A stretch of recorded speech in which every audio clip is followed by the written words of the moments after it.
हाय, कैसे हो आप लोग।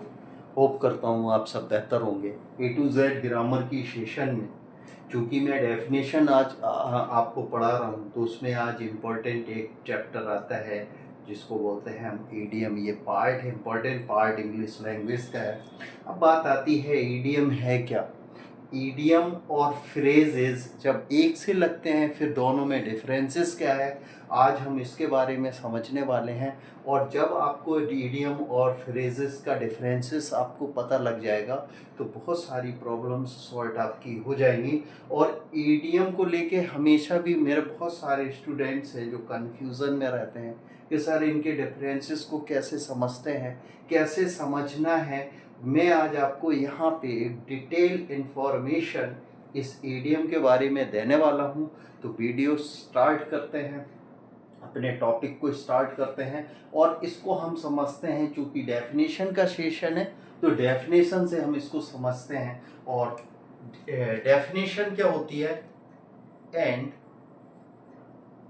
Idiom looks like a phrase. आपको समझ में आ रहा है ईडियम किस तरह दिखता है, एक फ्रेज की तरह दिखता है। It is also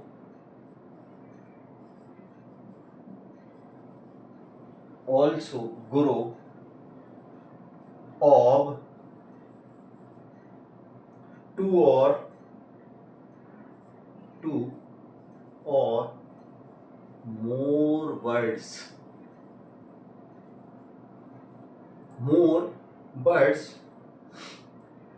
connected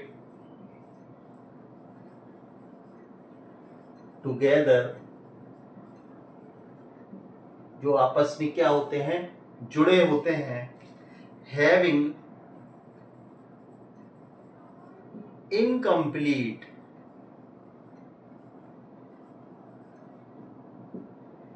in sense। और क्या होता है, जिनका अर्थ क्या होता है, आपस में जुड़े होना। और इनका आपस में जुड़े होने के बाद इनकम्प्लीट सेंस देते हैं। It is also unbreakable like a phrase. ये भी ना टूटने वाले होते हैं, अनब्रेकेबल होते हैं फ्रेज की तरह। अब बात आती है फ्रेज और ईडियम जब दोनों ही एक से ही है, जिसकी अब डेफिनेशन आप फ्रेज की देखेंगे तो वो भी it is also grow two और more words connected together having incomplete in sense. It is also unbreakable like a idiom और फ्रेज। में यहाँ पे फ्रेज लिखा है, अगर ईडियम पे जाएंगे फ्रेज की डेफिनेशन पे तो यहाँ ईडियम जस्ट लुक लाइक अ सेम। आपको ये दोनों ही एक से दिख रहे, डिफरेंसेस क्या है, तो डिफरेंसेस है the only difference between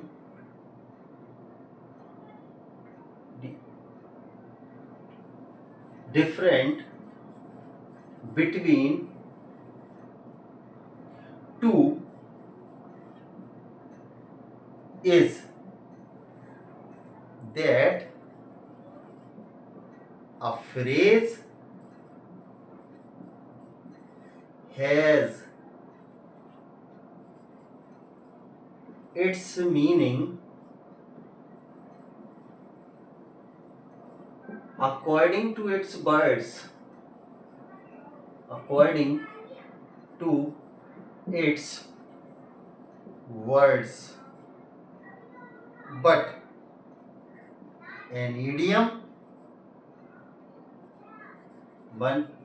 idiom differs in meaning from its words।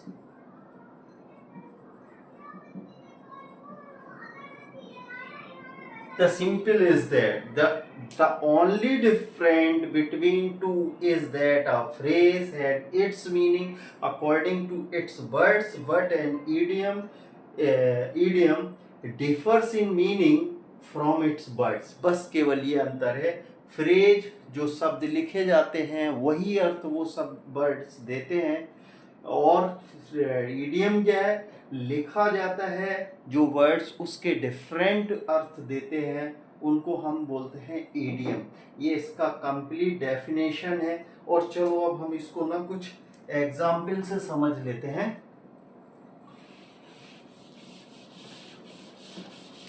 क्या डिफरेंसेस हैं दोनों में, फ्रेज में और इडियम में, ये डिफरेंसेस क्या है। तो फ्रेज और इडियम के डिफरेंसेस को हम एग्जाम्पल से समझते हैं। एक तरफ हम फ्रेज लिख लेते हैं, अदर साइड हम लिखते हैं इडियम। जैसे look for, get through,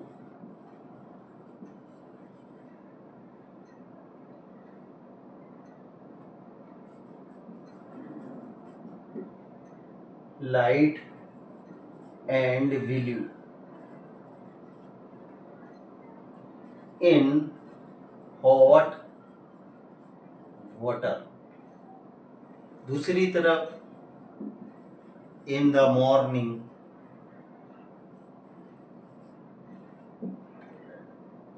eight 6 PM AM,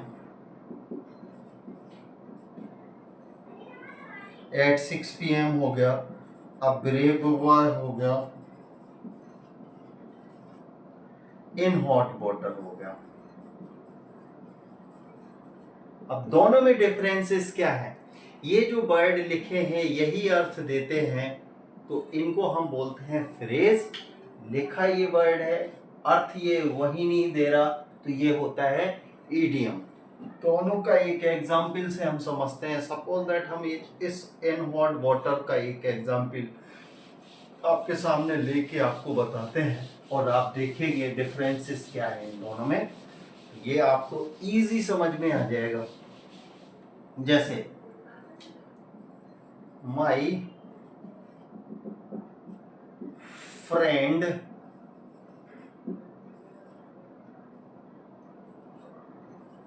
writes me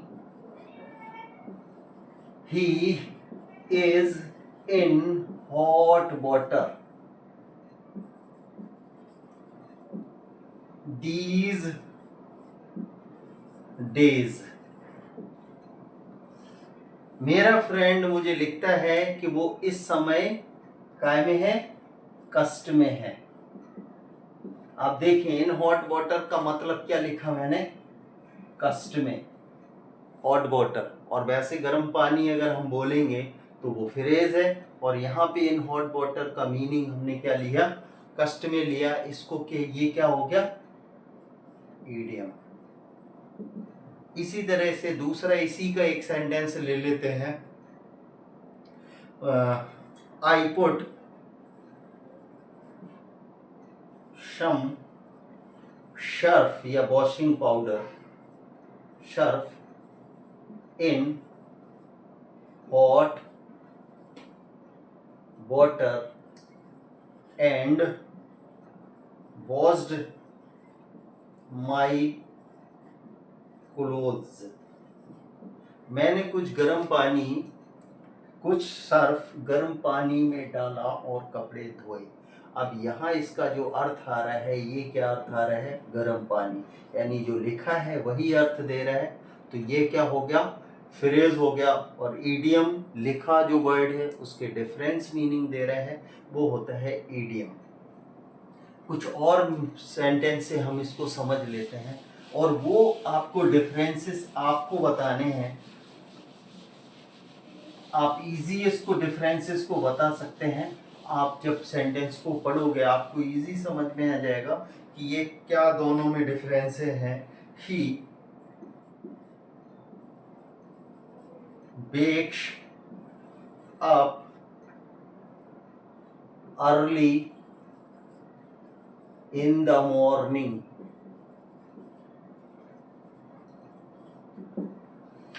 ये क्या है, फ्रेज है या इडियम है? कमेंट बॉक्स पे आप बताएं। दूसरा सेंटेंसेस में लिखता हूं, he got through in the examination. Phrase है या इडियम है? तीसरा, a brave boy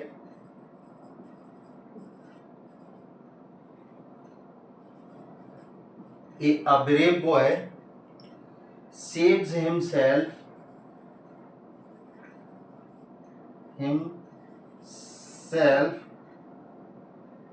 from a kidnapper।